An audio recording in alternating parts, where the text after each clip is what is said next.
Adventures of Pinocchio Chapter 14. Dear, oh dear, when I come to think of it, said the marionette to himself, as he once more set out on his journey. We boys are really very unlucky. Everybody scolds us, everybody gives us advice, everybody warns us. If we were to allow it, everyone would try to be father and mother to us. Everyone, even the talking cricket.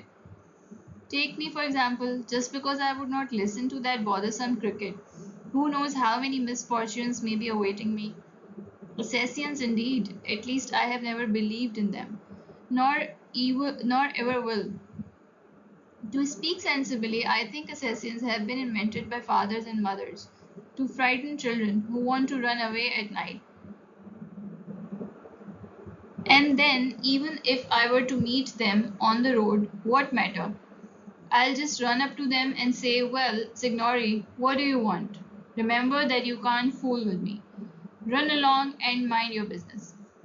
At such a speech, I can almost see those poor fellows running like the wind. But in case they don't run away, I can always run myself. Pinocchio was not given time to argue any longer, for he thought he heard a slight rustle among the leaves behind him.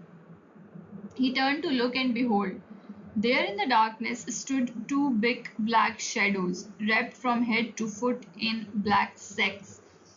The two figures leaped toward him as softly as if they were ghosts.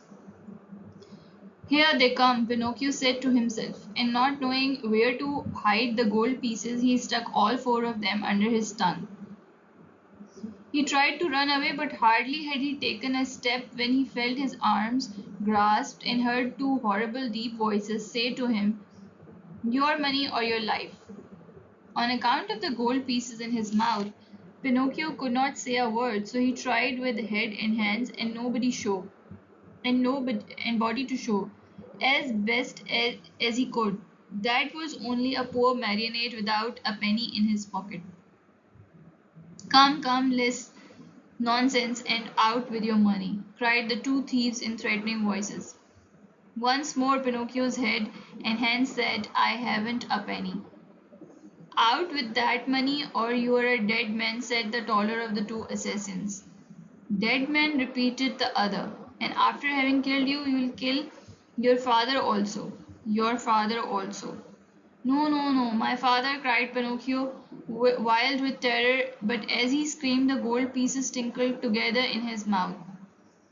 Ah, you rascal, so that's the game. You have the money hidden under your tongue. Out with it.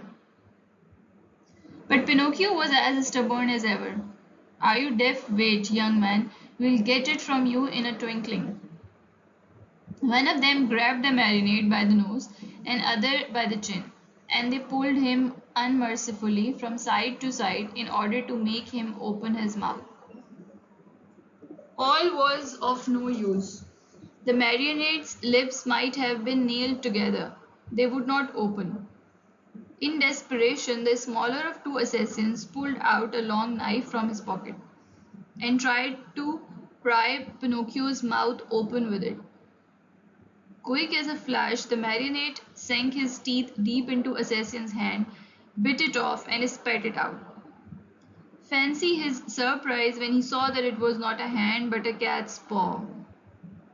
Encouraged by this first victory, he freed himself from the claws of his assailers and, leaping over the bushes along the road, ran swiftly across the fields. His pursuers were after him at once, like two dogs chasing a hare. After running 7 miles or so, Pinocchio, as well nigh exhausted, seeing himself lost, he climbed up to a giant pine tree and sat there to see what he could see. The assassins tried to climb also, but they slipped and fell. Far from giving up the chase, this only spurred them on. They gathered a bundle of wood, piled it up at the foot of the pine, and set fire to it. In a twinkling, the tree began to sputter and burn like a candle blown by the wind. Pinocchio saw the flames climb higher and higher, not wishing to end his days as a roasted marionette. He jumped quickly to the ground and off he went. The assassins close to him as before. Dawn was breaking when, without any warning whatsoever, Pinocchio found his path barred by a deep pool full of water, the color of muddy coffee. What was there to do with a 1, 2, 3? He jumped clear across it. The assassins jumped also, but not having measured their distance well, splash. They fell right into the middle of the pool. Pinocchio, who heard the splash and felt it too, cried out loud, laughing but never stopping in his race. A pleasant bath to you, Signore. He thought they must surely be drowned and turned his head to see. But there were the two solemn figures still following him, though their black sacks were drenched and dripping with water.